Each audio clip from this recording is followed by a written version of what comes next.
before, and I will say it again. Nermal is not that bad. Y'all are just mean. So go ahead. Hate me. Send me straight to Abu Dhabi. I don't care. You won't take this from me. I will die on this hill 1,000 times over. I am a Nermal apologist. Full-fledged. I believe that Nermal makes a great addition to the Garfield cast. And he's even a bit of a actually interesting character. He's the world's cutest kitty cat, and one of the most over-hated characters I've ever seen. Yes, there are other reasons I will defend him here. I'll give a detailed overview and analysis in all the Garfield media Nermal has been in, and as I'm aware of. There's so much Garfield media out there, so much. So if I missed something, just let me know. But I do feel my scope is pretty large. I'll be talking about, alongside the actual comics, the cartoon shows, movies, comic books, games, and even some of the merch. Oh, and if any of this sounds familiar, that's because I posted my draft, actually 2 parts of my draft, onto my Tumblr. So don't worry, I'm not stealing from someone else, I'm stealing from myself. I understand why he's hated, certainly. I'll sympathize. I'll admit he does deserve criticism. However, as a cat crazy, whatever you want to call me, I will never hate a cat. That's my #1 reason for not hating Nermal. In fact, I want to adopt Nermal so badly, but he's just a cartoon character at the end of each Monday and, well, every day. There are other reasons I will defend him here. I'll give a detailed overview and analysis in all the Garfield media Nermal has been in, and as I'm aware of. There's so much Garfield media out there, so much. So if I missed something, just let me know. But I do feel my scope is pretty large. I'll be talking about, alongside the actual comics, the cartoon shows, movies, comic books, games, and even some of the merch. Oh, and if any of this sounds familiar, that's because I posted my draft, actually 2 parts of my draft, onto my Tumblr. So don't worry, I'm not stealing from someone else, I'm stealing from myself. This just to discuss the role he plays, his dynamics with other characters, and his behavior. Yeah, this video has been in the works for a while now, so listen, if you come out of this still hating the little gray kitten, I get you, that's fine, I can handle your opinion, and I can well, maybe not respect your, but I can handle it. Personally, witness the hate for this little guy, this little guy right here, just go way too far. Just way too far. Here am I, funneling my obsession into something I hope will be comprehensive. I willingly labor to bring balance back to the realm that is the Garfield fandom, not only through expressing my love for the little one, plus my love for the franchise as a whole, but through analyzing him as thoroughly as I can in a somewhat reasonable time frame. This is still going to be a long video. There is no way I'm doing this all in one take, or even one day, but I promise it won't be to waste your time. It's just for a franchise this large and long running, and how completely normal I am about Nermal. This was a daunting task, but through the power of hyperfixation, take that as you will, I now bring this to you. So sit back, get yourself a large piece of triple cheese lasagna with Parmesan, and prepare as I tell you everything I know about the character made to be both loved and hated, Nermal C. Kitten. Start with the obvious, the comics, to which Garfield immediately despises him on his first appearance. But hey, it's a great way to establish their dynamic and show the main reason Garfield doesn't really seem to always like him. His jealousy. Also his annoyance of how he interrupts his naps, obviously. I just find the fact that Nermal looks so happy to meet him to be just so adorable. So even if he doesn't leave a good first impression on Garfield, he leaves a good first impression on me. The next few strips feature Garfield telling Nermal how he hates cute, his general disappointment in Nermal, and all the little ways Nermal annoys him. Here Nermal is just the naive baby of the group and doesn't mean to annoy Garfield, or doesn't seem to. It's honestly reminiscent of how Garfield and Odie were when Odie was introduced very early on, as well as a reflection of how cats tend to treat any new cats or dogs. I'll get more into this in a minute. It parallels the relationship between Garfield and Odie so much. I have to think that this was Jim Davis's way of exploring Garfield and Odie's dynamic just through a different angle. And I gotta say, I just love when writers do this. It's just a really great way to provide a built-in way to compare and contrast characters and their dynamics. I'll try to find some other examples of this and put it in the screen during editing. But yeah, gotta be one of my favorite tropes. And if you're a writer out there, definitely try to do this. I love it. During said parallel, it doesn't take long until we get strips showcasing the ways they actually enjoy their time together, finding ways to play and show their family side with each other without completely altering their established dynamic. We saw this Garfield and Odie as well, as Garfield didn't like Odie at first, but was still down to play with him and just make up all sorts of little games. And sometimes, I gotta say this, sometimes Garfield seems like a mean girl, like he's playing with them but is also bullying them at the same time, or just using them. That speaks to Garfield's character more than Nermal's.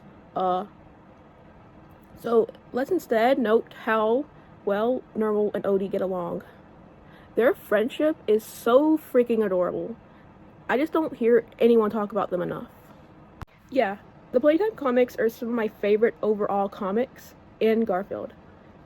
Jim Davis honestly deserves kudos for being able to draw and write his characters in ways that feel like natural sibling rivalry, with both good and bad moments. But when the moments are good, they're so dang good. That is not easy to do, and it's something I feel like we don't really see much in modern Garfield. But in these early days, like these vintage comics, I don't think people actually understand how good they were. Like, this comic here is probably my favorite Garfield and Nermal strip. I can just hear them laughing and giggling as they confuse John. He's just his little baby brother. I will accept no other answer. The same, you get comics like this one. If nothing, it proves that Garfield's hatred is fueled by jealousy, like I've said a couple times already. If nothing else proves that, this comic here certainly does. Yeah, so much for Nermal being the evil one here, right? I mean, they both have their moments. So why can't we just be fair? Okay, to move forward, because quite frankly, I could analyze each and every comic, like, down to the line art, but truly, I have so much more I want to talk about. I'll just say there's a few basic formulas I've noticed for a Garfield and Nermal strip in this era, and we can categorize these somewhat neatly. So, Nermal being snobbish towards Garfield, to which Garfield is reasonably annoyed. The snooty category. Interpret these as Nermal presenting validation-seeking behavior, or just being a kid because kids are just mean sometimes. I knew kids like that growing up who would just randomly say some of the snobbiest things ever. But as you get to know them, they tended to have a good heart, but they just had their issues like anyone else. Or is it conversely? I forget. We have Garfield just being a jerk to Nermal, typically completely unprovoked, or he'll just really harshly scold him, and a lot of these particular ones end with Nermal being tossed out the door or window. So let's just call them bully Garfield comics. So I've learned from some feedback people gave me on some of the drafts I posted that Garfield could very well be acting on instinct here. I've seen this sort of thing firsthand as I've taken in many cats over time. I've seen older cats antagonize the kittens, and the reason they do this is to toughen them up. And as the kitten gets better at fighting back, they gain the elder cat's approval and they become more affectionate instead. Basically, the older cat, be that cat their actual birth mama or just another older cat, they will take them under their wing. It's actually a very beautiful thing to witness, so long as they aren't the kind of cats who actually hate each other and never ever get along and try to kill each other. That actually happens, apparently. I've never witnessed that personally, thank goodness. But But I don't think that's what we are seeing here with Garfield and Nermal either. I can segue perfectly into the next genre of Nermal featured comics that is also very much among my favorites, Mentor Garfield. Heck, I even have a picture on my wall where I do my art time, which is just so inspiring. Just look at it. Yeah, Picasso better be on the lookout. This does seem to be a little bit of a recognized thing in the fandom, but I'm going to talk about it anyway. Spread the word. So Garfield, as much as he claims to hate kittens and usually bullies them, he also has the instinct and feels the responsibility to, now that he's oldish and wise-ish, pass down what he has learned. Not just through this life, but through the other 8 as well. As we can see in Garfield's 9 lives. That's actually not a super wholesome read though, just warning you. This is actually an integral part of the heart of Garfield, something I feel has faded as Garfield has become zombified, and thus I feel the importance of these moments cannot be understated. This also just provides some excellent humor. Oh, and small aside, Garfield is responsible for Nermal's mirror obsession. I deeply and truly believe this. If you don't believe me, just look at this comic. Yeah, this has to be some sort of foreshadowing. Moving on. Attention Seeker comics. Garfield yearning for John's attention upon Nermal getting attention. That's all this type of comic is. It's just sibling stuff, or I guess you can say cat stuff with these. In that same vein, we also get Garfield trying to copy Nermal, or even kind of have that mentor role be flipped around, as then Nermal is teaching him how to be cute. Even though kind of redundant actually, because Garfield is cute. He's a cat. Like, cats don't have to learn to be cute. They're cute naturally. It doesn't matter how old they get. They're always going to be cute. I don't know where this idea that cats become ugly comes from. They're always cute. They're cats. It doesn't matter if maybe John or Nermal doesn't see Garfield's cuteness. He's cute. He's a cat. He's automatically cute. Nermal's just cuter. We can't miss the opportunity to call another group of these comics the Curiosity Cat comics. In these, Nermal and Garfield are asking each other what seems to be very honest questions out of what seems to be genuine interest about each other's lives to each other. Did I just say to each other? Whatever. These are just nice little moments. Even if they aren't the funniest ones or even the most memorable ones, it's just nice sometimes to just slow down and just hang out with one another and show interest in each other's lives. I just love the inclusion of these so much. And I really think it shows that Jim Davis's intentions with Nermal was never for him to be completely villainized or hated, but to have him be a friend. But all the other ones, I would say, are just really random. So I guess we can say this is the miscellaneous category. These are also great though. They get so creative sometimes. And with that, this gets us through most of the older comics of Nermal. We can talk about the newer ones, but not that much really changes. Now, before both of our attention spans die out, let's quickly look at modern Nermal comics. Now, Nermal's character has developed over the years. As you can see, early on, he had his snobbish moments, but could be sweet enough to break through Garfield's walls. But does that sweetness get replaced? To be honest, their dynamic actually hasn't changed too much. There's so many modern ones that feature Garfield's birthday, and Nermal, of course, making fun of him, like, haha, you're another year older, you're old. I don't know entirely why that became a modern trope, but it's just about every year. But even though Nermal does like to tease him and poke fun at Garfield's age, there's actually one where he tries to comfort him, proving that he is still a cute, sweet kitty, despite his smart aleck attitude. And if we're going to be honest with ourselves, cat lovers out there, cataholics out there, that is the base personality of most cats. Like I said, I've had a lot of cats come in and out of the household. I know that some cats are sweeter and others are sassier, whatever. Cats very much have very, like, almost overstated personalities. You'll notice this if you have a lot of cats. Obviously others are just pure orange. But in general, they are sweet creatures. But even the sweetest ones, like my dearest little kiwi, they can still have an edge to them. And boy oh boy, does Nermal have an edge. Did you know he knows Taekwondo? He knows Taekwondo. No one ever remembers that, but it's true.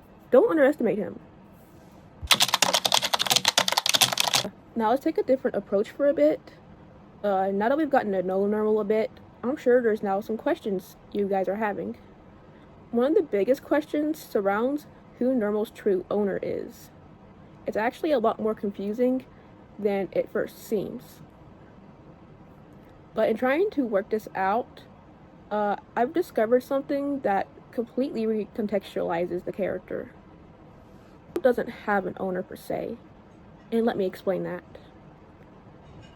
But before I do, I want to warn you guys, this really does explain so much about why Nermal acts the way he does. This makes so much sense to me that even if something entirely different was canonized, my brain would just reject it. I have selective learning syndrome anyway, but I'm just yapping. Let's get to it. It's gonna make sense.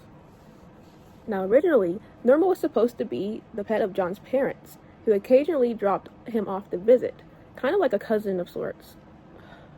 However, and sadly, I now believe that this isn't the case anymore. Just not necessarily. Not only is Nermal strikingly absent from every episode and special taking place at John's parents' house, like, say, the Christmas special, we know that John's parents live quite a long drive away in the country. In most Garfield media now, Nermal isn't being dropped off at Garfield's house, but is walking there at his leisure. And Nermal just doesn't strike me as the type of guy to be doing this if he lived further away, especially during, say, a hot summer or a very cold winter. So, with this, I think it's much more reasonable to say that Nermal lives in town, and this is an actor town. If we're going to go based on some of the films. And so this means that no one is actually that far away from each other. And, well, actually, then again, he is capable of escaping Abu Dhabi and returning home in like a day or so. So maybe that's a stretch, but this part isn't actually that important, so bear with me, please.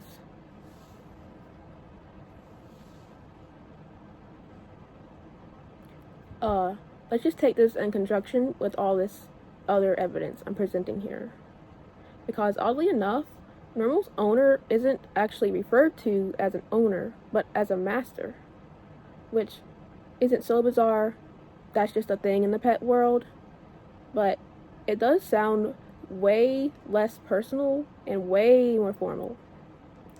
Also, pay attention to how they always say master and not masters. It's not plural, which you would expect if he was referring to John's parents. But all the same, I don't think John's parents would be referred to by master at all. John's parents are country folk. And if you know country folk, you know they don't take themselves that seriously. They're the types of folks to be called Gramps or Mimi instead of Grandpa and Grandma. So there's absolutely no way they're going to be referred to as master. So take that in conjunction with everything else as well. And also consider this. There's even more hints that Nermal doesn't have a permanent owner and that he's close with John. Like, to the degree where Nermal is more or less one of John's pets, just not officially so. And he doesn't stay in that house 24/7. And it's pretty clear that Nermal wants to be one of John's pets. Now consider that we can assume that Nermal lives in a pretty bougie, maybe mansion, and has plenty of money. Like, wherever he lives, I don't think we ever see where he lives. But it has to be a very nice place, I have to assume. Like, bro probably has a freaking jacuzzi and a gold-plated bed frame.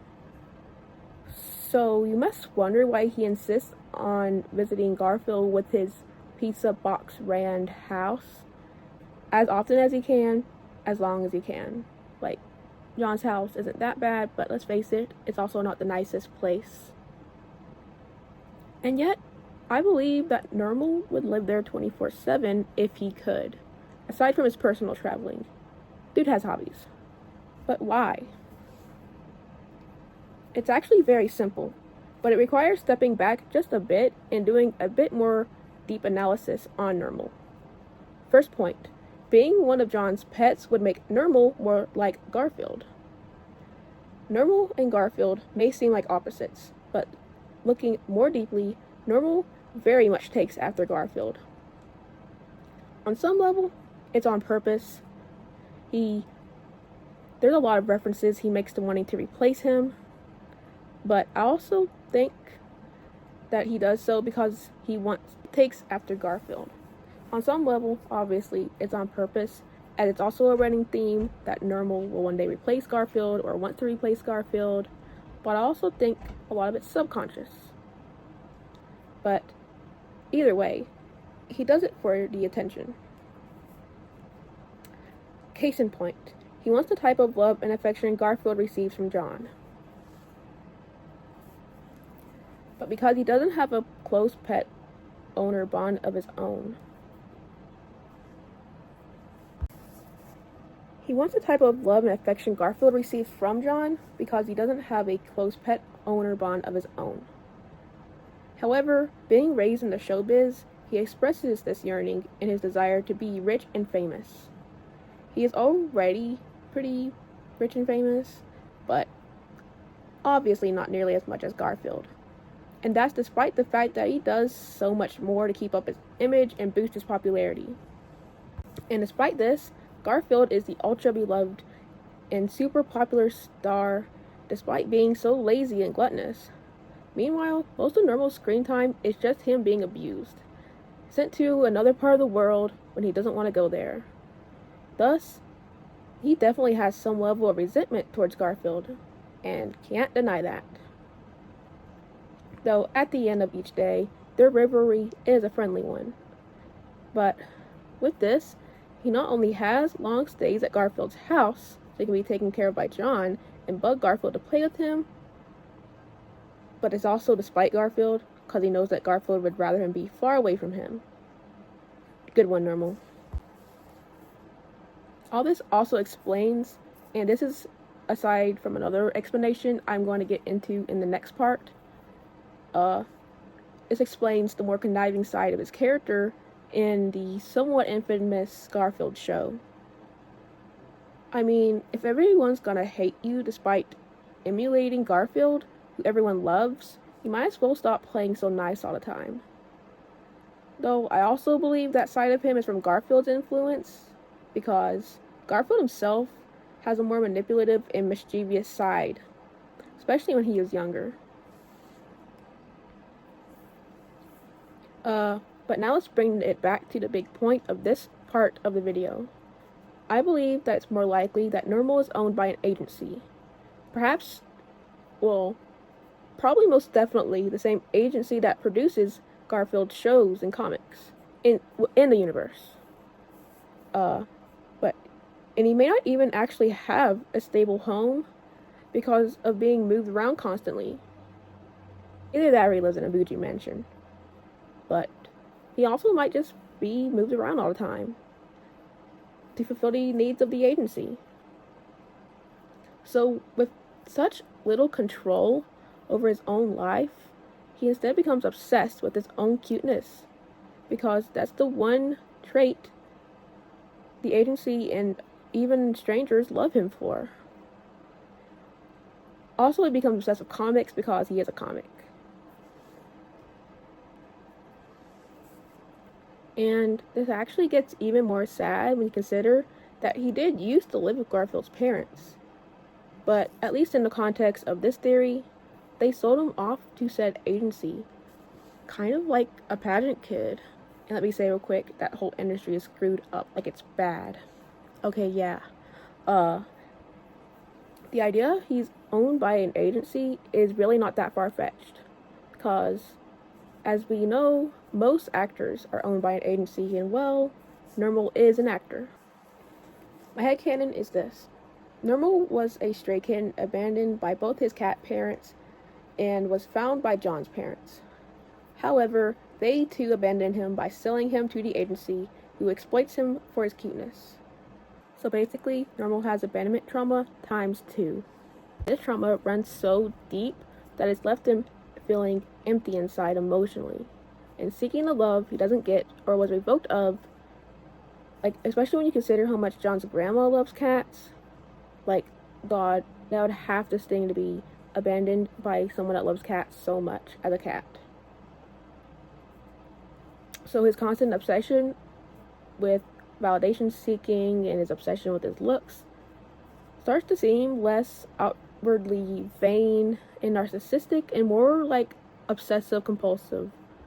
Like, there is times that it seems like Nermal may have like actual OCD. Like, he is mortified of the idea that one day he'll no longer be considered cute and be abandoned again. Which again, I don't get it.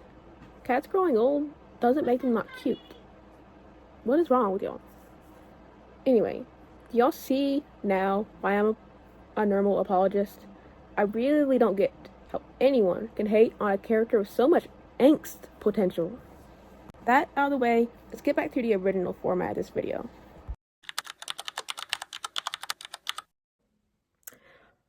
Now it seems most of the Nermal hate comes from the Garfield show, the 3D animated one that came out around, I don't know, 2010s or whatever, whenever I was growing up as a kid. I think it was a decent show. I like how crazy it can get.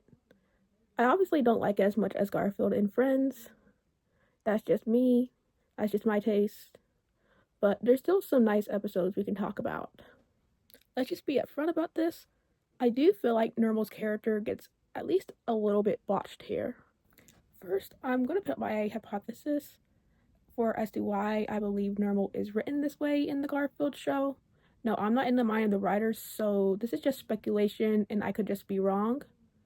But it's important to understand that cartoons around this time had a very particular attitude. Think Invader Zim and such. There was kind of a very brash, kind of dark sense of humor at that time. And, you know, I love Invader Zim, but I have come to enjoy stuff that's a bit more wholesome at this point. So stuff like that doesn't entirely click with me anymore.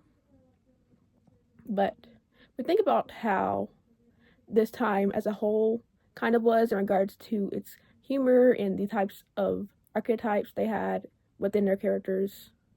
There is this one archetype that I notice I've not seen actually talked about that much, but I'm going to call this the lightning rod character.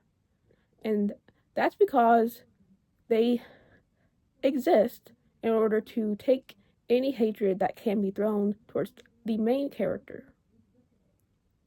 You will notice this trope some even to this day in more recent shows. Though I would say most shows now focus a little bit more on actual character development, which is something I really like and personally prefer.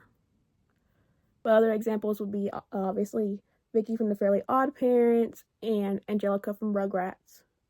Even though they do have episodes that expand on their characters a bit and make them less hateable, when you have shows like that that treat the status quo as God, they always backtrack it anyway, which is pretty frustrating. I'm glad modern shows don't do that as much. Oh yeah, DW from Arthur. I wouldn't say she's necessarily a lightning rod character. She's more of a main character. But my God, was she so hateable sometimes, and I hated her with a passion as a kid.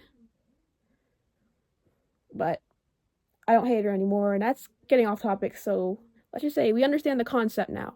Lightning rod character takes more criticisms from the show and the main character pits it onto that character, basically. It's kind of a deflection method uh, embedded into the show. Like, do we get it now? I think we get it now. So good, let's move on. Some of this is to say that I do acknowledge that Nermal has hateable moments in the Garfield show, and honestly, sometimes I feel a little bit of hatred too. But I would say I have more frustration about the actual writing at times rather than frustration with the characters. Uh, Even though nonetheless I do still get it. Like, I do get the hate partially, but I also feel like in the same way that some of us that really love a character might ignore some of their worst moments, a lot of haters ignore their good moments. And to get a really good view of how Nermal in the Garfield show, or even just Nermal as a whole, is, we need to look at these moments. I mean, just like we have been. I do wish that, even though it's obviously not that deep, I wish there was a little bit more care into how, honestly, most of the characters here were written. Even Garfield himself doesn't feel quite right at times, and John is also written horribly here, probably even worse than Nermal. Now, I was going to take a similar approach as I was with the comics here and go through just about every one of them that featured Nermal, but I feel like if I did that, this video would be too long, and it's already going to be pretty long. So instead, I'm going to look at a few highlight episodes and discuss each one with a little bit of a synopsis. Hopefully this still won't be too long, but we'll see. In this episode, Garfield decides to stalk Nermal in order to catch him doing something bad, or in general, something embarrassing, because he wants to disgrace him. Now, this could be for any reason, let's be for real, but the reason in this episode is because Garfield wants to win a lot of money in the cutest cat competition.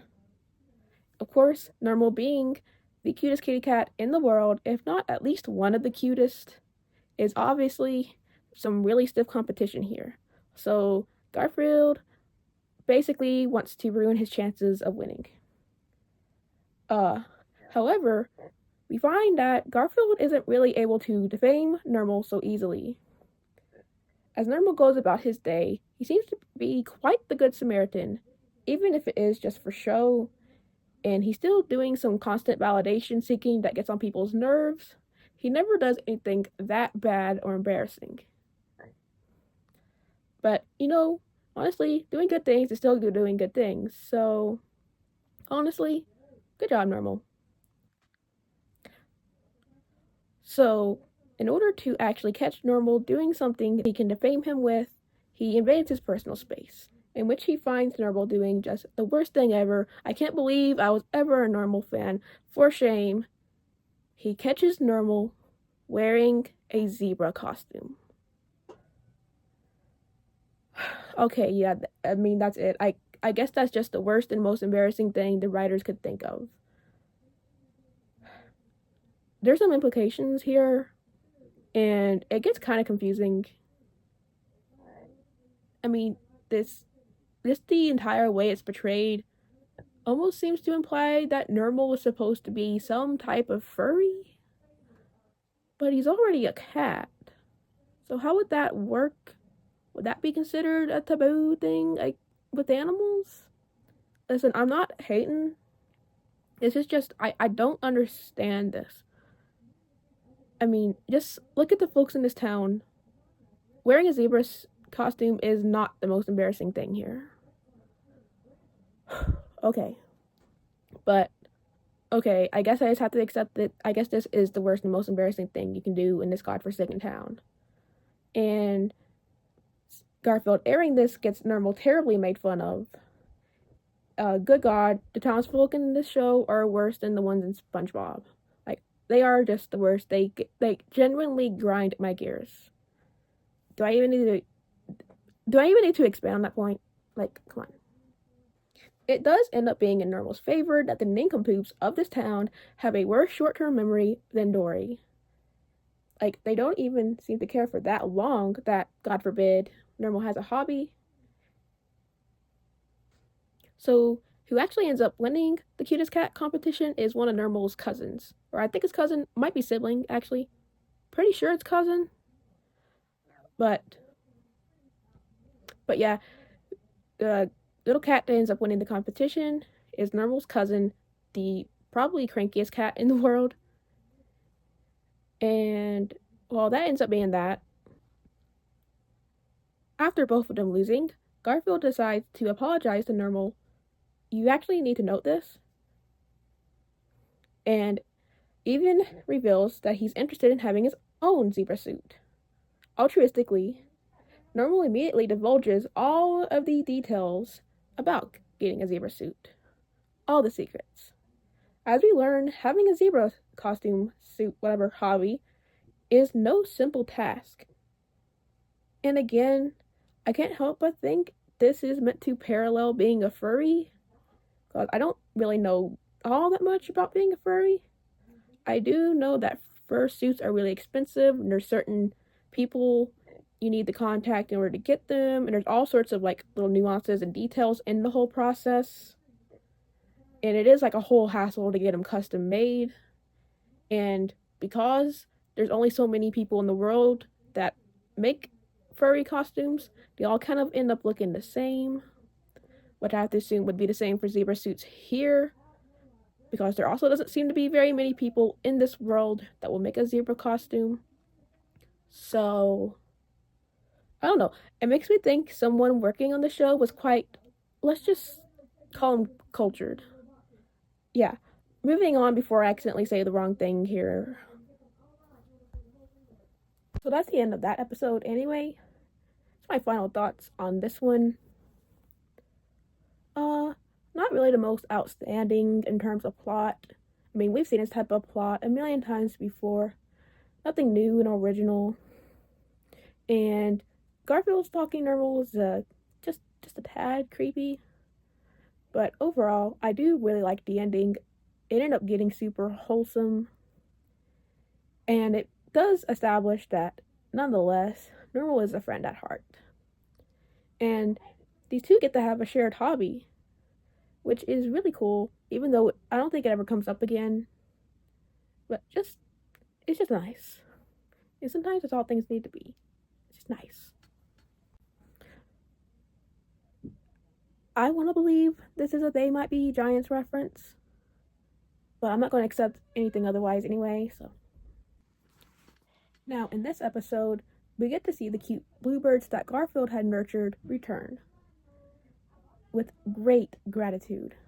However, the town's version of Larry, called Harry here, is given into his most primal cat instincts and starvation, probably, and decides the birds will make the perfect snacky snack. Now, being unable to simply coax Garfield into giving him the birds, because Garfield is the mama here, and his mama intuitions are hella strong, he decides to do something even more sneaky. He decides to trick Nermal into giving them over. How does he do this? Well, he convinces Nermal that those birds are even cuter than him. And obviously that gets under Nermal's skin. Nermal, wanting to stay the cutest little pet in the household, does get jealous of the birds. But Larry convinces him that if he gets the birds over to him, he'll find a better place for them. He is rather skeptical at first, but ends up being convinced. I mean, they're birds. I mean, they're definitely getting there, but they're still not going to be quite as cute as a cat, so Nermal really shouldn't have ever been worried. But we need the plot to move forward, so Nermal ends up sneaking the birds to Harry, and of course, Harry doesn't have good intentions. Now, after learning Harry's true intentions, Nermal immediately feels extremely guilty, even saying, "I wouldn't forgive me either," which is, damn. He and Odie embark to help Garfield save these birds and bring them back to their rightful place. They do this by trapping Harry in a dumpster, and that ends up being that again. So, after all this, in the end, Garfield punished rewards Nermal by sending him to Greenland, which is closer than Abu Dhabi, because he recognizes that he tried to do the right thing in the end. Of course, given recent events especially, that's not a great place to send a kitten, but Garfield doesn't care. Now, I had a whole section here on the Nermal's first kiss episode, part of this 4-episode special, but since I could go off on it for so long and it would change the whole tone of this video, instead I'll be making another shorter video on it. Hopefully not long after I get this one out. For now, let's just say what is in this episode is exactly what people think of when they think of Chowder and Panini from, of course, Chowder. I can't really say if that would actually be accurate since I never actually watched Chowder that much as a kid. Of course, I've seen the Magic Mush video and all that, and so I know that people debate on the actual dynamic between those two, but I will say in Nermal's first kiss, there's really nothing to debate. Nermal is a victim. So before I completely go off, I'm going to leave you with that and instead talk about one of the best songs ever. This is a song specifically with Garfield and Nermal that really just showcases their dynamics so freaking perfectly. Oh my god, I can just completely fangirl over this alone. It is absolutely adorable. All their little dances, and how much they do still seem to enjoy it and have some fun together. They're calling each other best of enemies. I think a more accurate term would be frenemies. And in case it's not obvious already, frenemies is one of my most favorite character dynamics of all time. I just really enjoy it. I think it's really fun and can be really funny, but can also be really wholesome. I saw some people comment on the song that they're like Tori and Jade from Victorious. Someone can comment of how accurate that is in the comments. Personally, I would say it feels pretty spot on, but if you have a different opinion, leave it in the comments. But to talk about the actual special a little bit more, it suffices to say that Garfield, Nermal, and Odie accidentally get lost in the woods because John was being an idiot, and they have some misadventures along the way until they meet up with this pop star that is willing to help bring them home. There is a nice moment where Nermal decides to help Garfield and Odie instead of catching the bus. Obviously, I appreciate that. But other than that, I guess it is a pretty good special overall. But again, it's not anything too unpredictable. And of course, the Nermal's first kiss episode makes me really uncomfortable. There's some other nice moments too. But I would say there's just better specials than this throughout the show. And I feel like there's other shows that have a similar plot that ends up being way better. Let's just move on to the next special. So let's not even get started on some of the cultural issues in this show. I just know there's so many to get offended by. Shows from this time period just aren't known for portraying cultures super well or accurately in the least bit. But what's important for my culture here is Nermal. So in this multi-episode special, Garfield decided to mail Nermal to China instead of Abu Dhabi, which is supposedly further away. I don't actually know if it is when you take everything into consideration. But that's the plot here. That starts our plot. So whilst on the plane, there's some luggage mix up, yada yada yada. Odie guilt trips Garfield into going to rescue Nermal. They meet this Chinese guy who helps them along the way. I suppose I should have gone into more detail about the luggage mix up, but basically, Nermal is in place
kind of similarly to the Best of Frenemies song, there's a moment in The Superhero's Apprentice when Nermal asks Garfield if he wants to join in taking his act to the streets, and they have a fun time with it. Again, it's just so excessively cute, especially compared to what the show usually offers.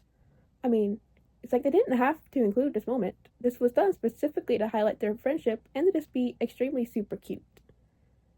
I mean, again, I think we all have this one person that we may not get along with all the time, but there's still like a friendship there, whether it's a sibling or someone you know at work. Like, it's just like what I've been saying.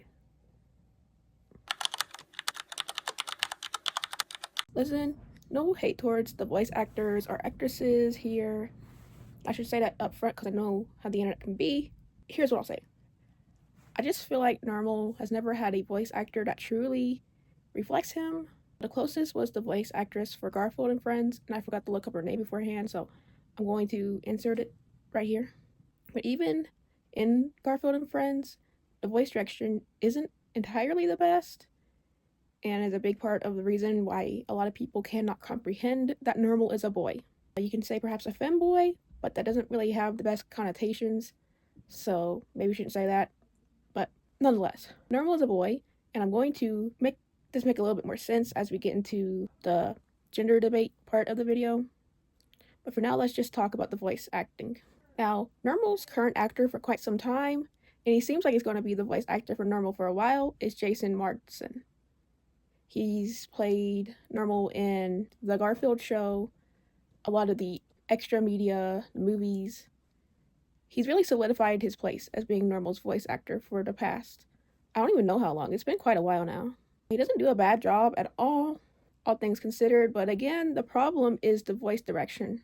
Now, I don't know why, and I don't mean this to be mean, but Jason seems to have been typecasted into sounding annoying, and I really am sorry if that sounds mean, but I also think that Chester from the Fairly Odd Parents sounds kind of annoying, and I don't really know why he keeps getting that voice direction to sound that way. I feel like he could not sound that way. It does, albeit, fit Chester better, but for Nermal, they really could have gone somewhere different with the voice direction. I guess I understand it because he is supposed to sound snobby, and that's fine, but I don't really get why they didn't add any of the cutesy elements to the voice direction. Again, Nermal being cute is his thing, so a nice cutesy inflection a little bit more often would have been nice. Maybe it's just hard for a man to add cutesy inflections, but I don't know. But again, I don't blame the voice actors or actresses themselves. In general, I blame it on the voice direction. Same for the movie, too, the recent movie that came out. Chris Pratt voicing Garfield for some reason. Again, could have worked, but the voice direction needed to be way better. But at the end of the day, that wouldn't change the fact that Chris Pratt is way more suited for playing John. Yeah, big missed opportunity there, guys. At the end of the day, though, maybe I'm a little bit biased by my jealousy. I would love to voice act one day, and I'd really love to maybe become a voice actor for Nermal one day. I have done some practice reels on my other channel. And I'm not saying I'm perfect and all, but I really do my best into channeling all the traits I feel Nermal would have in his voice. If you're interested, go check it out, but the quality isn't so great, so maybe don't. Okay, now, the gender debate. And I'm not referring to all the stupid culture war stuff, so YouTube, please don't punish me for just mentioning a topic, please. I'm talking about this. There has been confusion as to whether Nermal is a boy or a girl pretty much ever since he's been introduced. I have the simple answer for this, though, and it's really not difficult. Nermal is a boy. Okay? He's always referred to as he. He's called a boy directly. He's called a boy in his official character description. However, the confusion comes from the fact he acts and looks feminine. Now, why does he look feminine? First reason, he's a kitten. And that's actually really all the reasons. All Garfield's kittens are drawn with eyelashes. And by the way, eyelashes are not a specifically feminine trait. Men can have eyelashes, and quite long ones at that. I have seen it. It is natural. Of course, in the realms of cartoons, eyelashes have become an easy and kind of lazy shorthand to indicate a character is female. And even now, with cartoons in color, that trait has lived on. Even though a lot of times the female characters are going to be pink and wearing a dress too, because I guess otherwise we aren't going to know they're a girl. But here in Garfield, there's a bit of a different standard. Uh, the kittens are drawn with eyelashes, all of them. And you might wonder why. Well, it represents youth by making their eyes look bigger. Plus, there is this very weird association with femininity and youth, and a lot of the preferred feminine traits tend to make someone look younger. It's a little bit weird. I don't want to get too into that. I will say Lavender Town has a video that demonstrates that very well, where she adds feminine traits to a guy character and masculine traits to a girl character. She was going to make them a couple, but she determined that the boy character with the feminine traits looked way too young for that, so she made them friends instead. I think you should go watch it. It really demonstrates what I'm trying to say here. Back on topic. It is because, God forbid, a boy have eyelashes that Nermal is actually a girl in certain dubs in certain countries, and I know that. I suppose if you are partial to a particular dub, then fine. I guess Nermal is a girl for you. I suppose. But in the original American English canon, Nermal is a boy. Period. End of story. He's cute. He upkeeps his cuteness, and why can't he just do that? It's fine. Okay, maybe I put a ribbon on mine, made him all coquette, but first of all, you know he'd like that. And he is a kitten. Kittens wear bows and ribbons and all that. They just don't care about gender stereotypes. So maybe we should just be more like kittens. Now, in my opinion, the live action film is massively overhated. There is so many cute scenes in this film, like when Garfield and Odie are dancing together, and overall, watching it makes me feel really happy.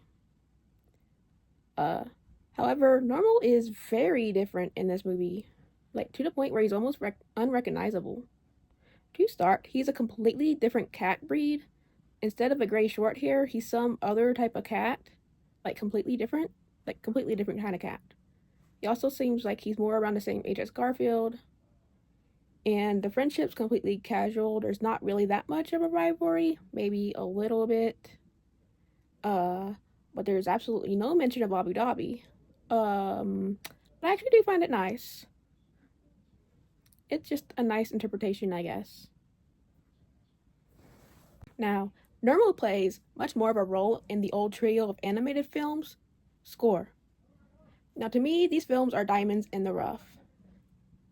I suppose they are bad by certain technical standards, and the writing is a little hit or miss. However, the entire universe of these films is so fascinating and incredibly creative. You can just feel the soul in all these films, every little detail. They're just there's more soul in 1 minute of all of these movies. You can take 1 minute out of any of these movies.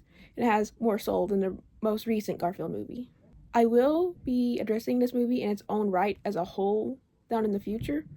I neither hate nor completely love it, but it just does not compare to these old films. Maybe it's just a nostalgia, or maybe it's just because I like everything Garfield too much. But for what it's worth, the rich universe of these films, no matter how janky and illogical they are, if you really start to think about it, it is still just so appealing and interesting and kind of like Y2K. Maybe that's why I feel so nostalgic. Nonetheless, it's no contest. These films win my heart. I just can't stand how underrated they are. And honestly, I kind of feel like this entire universe was cut short. Maybe there's more out there I just don't know about, but I still think we should have had more films in this world. I really do mean it. I'm not exaggerating or being pretentious. I just want to see more of this entire cast. Let's focus back on our brother, though. And Garfield gets real. Nermal's again in the role of the supportive friend. He just has a bit more characterization this time around. Although, not really too much, kinda just there. He will be playing a bigger role later on. When Garfield goes missing, being sucked into the IRL portal thing, void, whatever, Nermal is among the friends who is clearly worried about him and watches the monitor until he falls asleep, even though he's wearing the same stupid smile the whole time. Of course, I do need to address the moment he talks about replacing Garfield with his old shebang, but just a kid having a fame fantasy. And by the way, I think I did mention this already, but it is normal and healthy for kids to have a stage in their life that is egocentric, where they see themselves as the main character in their own story. It's really important for self-worth and all that, so long as they grow out of it. It's just a bunch of psychobabble, whatever. And we really shouldn't worry, because we do see Nermal growing out of these fantasies and growing beyond them. Like I said, he watches Garfield until he falls asleep, and I have to assume John eventually brought him home before we see all the lovey-dovey romantic scene with Arlene. Iconic scene, by the way. Even though he wears the stupid little smile the whole time. I already said that. I think it's clear that he's worried about his friend and holds him in high regard and wants him to come home. In the end, when Garfield does finally return, he's overjoyed and joins the obligatory end of movie dance party that was unescapable in this era of animated movies. I will say this though, little note, there's a little part where if you look closely, you'll see his legs are on backwards. Just thought you should know that. Now, how does this relate to my overall thesis on Nermal? It is briefly touched on here how Nermal is pushed aside, rarely getting to even star in a comic. This is actually fairly accurate to how often he does star in the comics if you go back and read them on the calendar. I think you have to pay for Go Comics now, so don't use that, but I think there's another archive you can use to go read them. But the comic isn't really about him, so it's fair. But here it is shown that it does affect him. This isn't actually explored too much in the film itself. I'm really just reading into it. There is an interesting inverse parallel of Garfield and Nermal here, because whereas Garfield is tired of the same old comic routine, Nermal could have said to him he should be grateful he gets to play a role so often. Because at this point, Nermal's just been relegated to emotional support. Justice for Nermal. Now I'm really excited to talk about this one. Pet Forest is easily my favorite out of the 3 animated films I'll be talking about. It is pure fun and has a fairly profound message that I feel isn't explored often. Now in this film, Nermal is both the annoying little brother and comic connoisseur. His interest in comics makes him integral to the film, as when they are visited by Garzuka, the non-lazy, hero and extra buff version of Garfield, he already understands what's happening because he's self-educated. Plus he's super willing and excited to help out, which is once again complete contrast to Garfield. He doesn't want to participate in any at the moment, besides just being a fatty. And when he gets superpowers, he becomes like a tiny little Sonic, gaining super speed and the pretty creative pester power. Now in the Pet Force books and comics, he also has ice powers. I don't remember those being mentioned here though. However, like Odie and Arlene, his little body just isn't equipped to handle these new powers, and he gets severely drained by using them. This puts a limit on his ability to save the comic verse and the evil and ultra-stunning version of Liz. Now, in the end, with the help of Garfield and his team of goats, they are able to save the day by hitting evil Liz with a kindness ray, completely altering her personality, and this might actually be a problem. But hey, now the comic world is saved, I guess we're supposed to be happy now. Now, Odie, Arlene, and Nermal are forced to give up their powers, even though Nermal really doesn't want to. It does lead to a super wholesome moment where Garzuka gives him reassurance with a little adorable head pat and lets him keep the uniform. Yes, the head pat is so sweet. But of course, Big Boobs Betty has to ruin it by harassing him, and just keeps being a problem that the Garfield franchise has a harassment problem. But then again, Garfield did start out with the John comics, and those are deeply problematic, so moving on. Now, this one here is my least favorite, and I actually remember despising this movie as a kid. Not the whole movie, just the weird sage character, who I'm not even going to bother to relearn his name. I actually still hate him. Something about the whole, well, you didn't ask thing really grinded my gears. Come on, we're not gonna ask random questions all day, Grandpa. Have some common courtesy. But looking back, I do see that once again, this movie was still a bit of a gem, and even if that is just because it is all part of this, again, just really interesting universe that deserves to be explored more. It's still my least favorite, though, and it is due to my personal bias, I will admit. It's because Normal's more of the antagonist here. Don't get me wrong, it's gonna happen sometimes, but it's a bit whiplashy to see Nermal go from being a superhero to now being the villain, or the more appropriate term, antagonist. Plus, it does get really weird and questionable. Like I said, the whole franchise has a little bit of a problem with this because Nermal, the young kid character, becomes Mr. Steal Your Girl. He tricks Arlene to thinking he's a Spanish guy, so now Arlene's also a victim. I don't enjoy these types of plots. They are never something to write home about. And at the end of film, Nermal gets his real identity revealed. He gets upset. Of course, Arlene runs back to Garfield because I guess she's a trophy or... And yeah.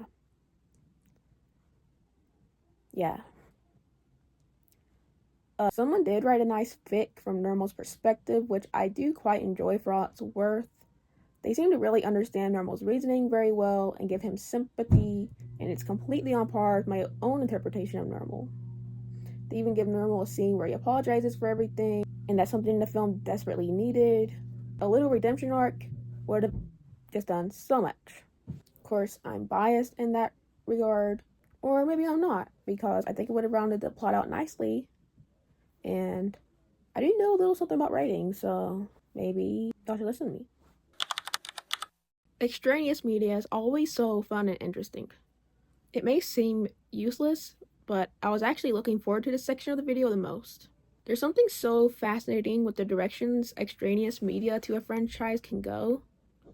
They all do their own little thing. Now among this, I find the educational series of Garfield games and comics the most fascinating, with the games actually being above the comics. Some of these do seem a little lost to time, but you can find most of them through the Internet Archive, here on YouTube, and probably the Wayback Machine as well. If you ever played any of these when you were a kid, go ahead and let me know. I'd love to know if there was any extra ones you played as a kid I didn't mention here. Again, I was only able to actually find so many, but I would really love to find more, because like I said, extraneous media can be so just interesting. Now, one of the most fascinating aspects here is that there's game exclusive characters here. You only find them in these games and nowhere else. One is this little alien friend who almost seems to bully sometimes, but they're also supposed to be besties. And there's also Ivy, one of Nermal's many cousins. And I actually did assume she was an alien at first because she's mint green.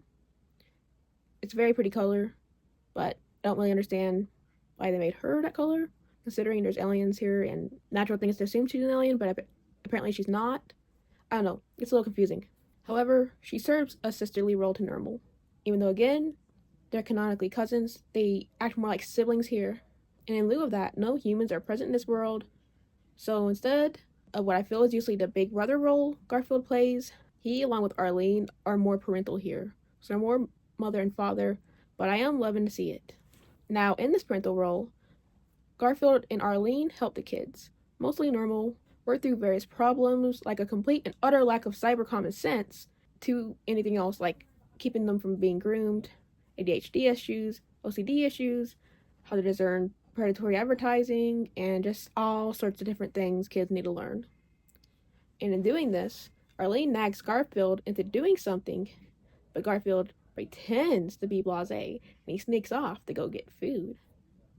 In actuality, now get this, in this universe, he's actually a secret super scientist called Professor G. There's also some Siamese cat lady who does most of the actual teaching, while Professor G works on some experiment, but still, the whole notion that Garfield has this whole secret identity just to teach and protect Nermal and his cousin and his friend and whatever is just so heartwarming. I've seen a lot of people say this is out of character, but then again, this is its own thing, and it's definitely for kids, and it's mostly just boring educational stuff that I don't actually care about that much.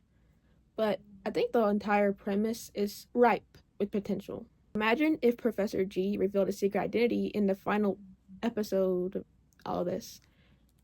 I think that'd be a really nice moment. Of course, that'll never happen. Status quo is God, I guess. But they do fool around with the idea by having him almost expose his identity. And then every time he just says he's a different relative to Garfield or blah. It's a running gag, and it makes Arlene seem like a total blonde here. But whatever. Maybe it's just nice to believe she's just playing along. Either way, this is just some nice Garfield spin-off media I recommend you check out, if just for the novelty of it. There's some with Nermal that have some really cute scenes and some pretty good jokes. I think I'll just mostly insert some pictures of it here, because I do really want to encourage people to go read them themselves. Maybe this is just because I'm the kind of person that has learned if I'm really fixated on a type of media, go online immediately and search to see if they have comic books. Sonic, of course, has comics. Invader Zim has comic books. Regular Show has comic books. So really, this is just an overall recommendation to see if your favorite show or franchise has a comic book adaptation. They might just surprise you. Now, the comics. And I'm not talking about the comic strips. I'm talking about actual comic books. You can find them on different comic websites, different archives, or just go buy them wherever they're sold. But they are official. Can't quite recall which comic company they're under right now. But yeah, they're under their whatever. I don't think it's Archie. I keep wanting to say it's Archie. I don't think it is. Either way, I do recommend you go check them out. They're pretty cool. Now, like with a lot of comic books nowadays, the art style does change up a lot, which personally, I find it can be nice. It gives you some variety. You get to see different artists, but I think I've used this term a surprising amount of times in this video. It does give me whiplash. I tend to prefer a pretty consistent style when I'm reading comics or comic books or whatever. A change in art style can really throw me off and confuse me a bit. But stories themselves can be pretty good. Not really always the most memorable, but pretty good.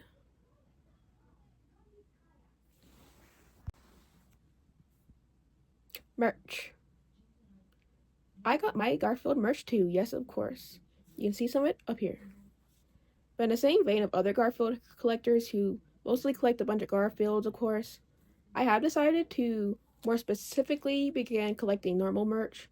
I'm not going to exclusively find Nermal merch, but I do want to amass a good amount of it, because remember, I'm completely normal about Nermal. Of course, I got this plush right here. It is vintage.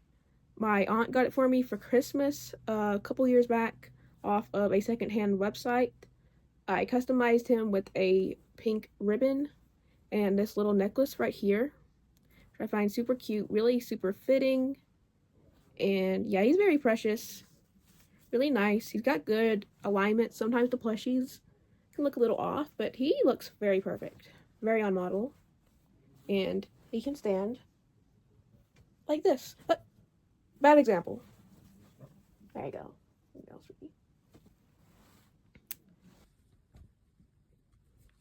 Now I got this little pin right here. Also secondhand. I try to get most of my merch secondhand if I can, because I'm just into that. I even had this pin right here, but it didn't have Nermal on it. This was custom made, but it's also not Nermal, so we don't care. Sorry, my organization's super freaking bad. My cat likes to get all over and mess things up. It's still my fault though. I got this right here. I bought it around my birthday last year. It was like $60 or so. I don't know if it's actually worth that much, but I did have to have it the second I saw it. It's fairly rare, and it's obviously pretty old as well. But look at that. I hate cute. I like you. They're brothers. It's really cute. I think that's just the tag right there. Original tag. Still got the tag. Isn't that nice? See if I can open that up.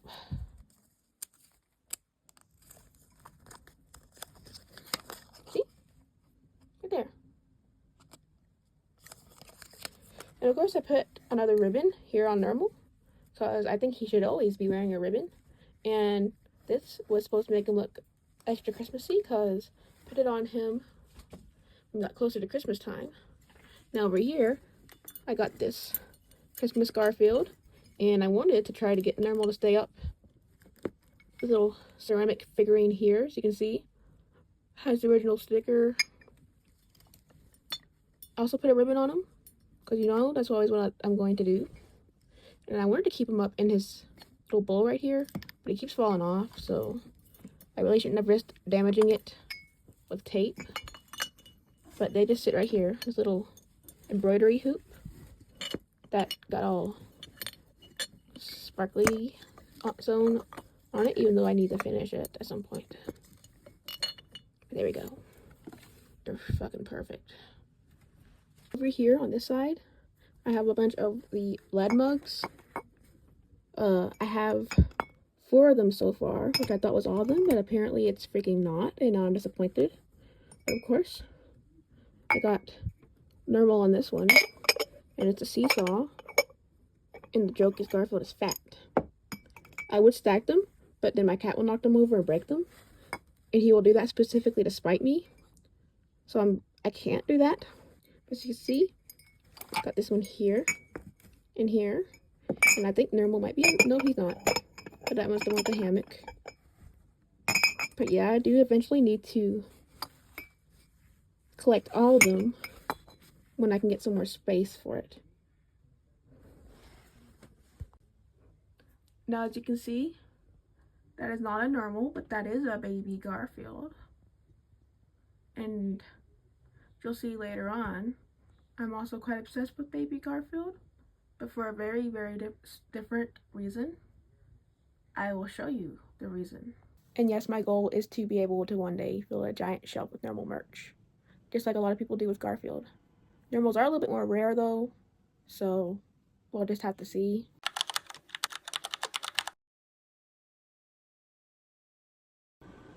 Obviously, I really love Nermal. Again, very normal about him. But if you've seen any of my videos in the past, you'll see that I tend to lean towards liking divisive characters. Now, whether or not that's a good thing or a bad thing, I don't really know, but it's my thing, so I guess I'm owning it. Well, they do say that all of our favorite characters are people we see our own selves in. Again, not sure if that's a good thing or a bad thing, but here, I'm just going to take it to mean that I am cute. But yes, Nermal is interesting. There is more depth to him than meets the eye.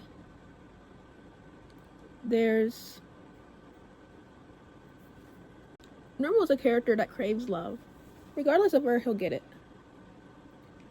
And really, what would be best for him is to find true love, not just fanatics. Sometimes he's aggravating and extra snobby, but is that really an unforgivable crime? At the end of the day, he is a friend at heart, and that's what's important. And it's obvious that deep down, he loves all of his friends. Odie, Garfield, Arlene, John, Garfield himself. He even loves Pookie too, a lot. But of course, being this young character caught up on the stage already, in the celebrity life, that definitely comes with some struggles for him. Now maybe I'm reading too deeply into it, but one of these days I would love to see a real story with some art and real character development.